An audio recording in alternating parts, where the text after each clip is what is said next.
Everyone, ఈరోజు వీడియోలో తోటకూర ఫ్రై చేస్తున్నా. తోటకూరలో ఐరన్, కాల్షియం అండ్ విటమిన్స్ చాలా ఉంటాయని మీకు తెలుసు కదా.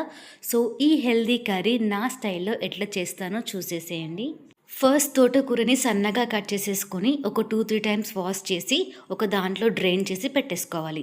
తర్వాత ఈ కర్రీలోకి అసలు ఎక్కువ ఇంగ్రీడియంట్స్ అవసరమే లేదు.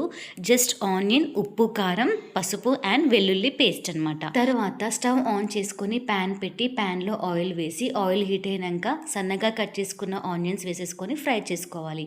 ఆనియన్స్ ఫ్రై అయిపోయాక కొంచెం పసుపు వేసేసుకొని కలుపుకున్నాక కట్ చేసి పెట్టుకున్న తోటకూర కూడా వేసేసుకొని ఒకసారి మొత్తం కలిపేసి స్టవ్ని మీడియం టు హై ఫ్లేమ్లో పెట్టేసుకొని మంచిగా ఉడికించేసేసుకోవాలి.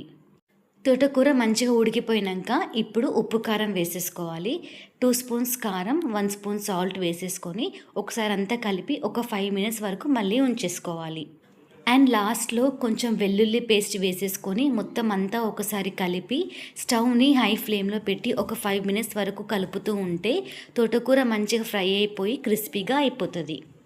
సో ఫైనల్గా తోటకూర ఫ్రై అయితే రెడీ అయిపోయింది. తోటకూర చాలా టేస్టీగా ఉంటుంది, అట్ ద సేమ్ టైం చాలా యూస్ఫుల్ అనమాట. ఐరన్ డెఫిషియన్సీ ఉన్న, కాల్షియం డెఫిషియన్సీ ఉన్న వీక్లీ థ్రైస్ ఈ కర్రీ వండుకొని తినండి, చాలా యూస్ఫుల్గా ఉంటుంది.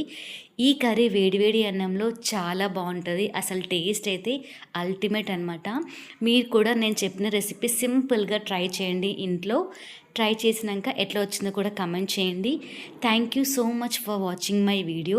ఇంకా ఎవరైనా సబ్స్క్రైబ్ చేసుకోకపోతే please like, share, comment and subscribe. Thank you.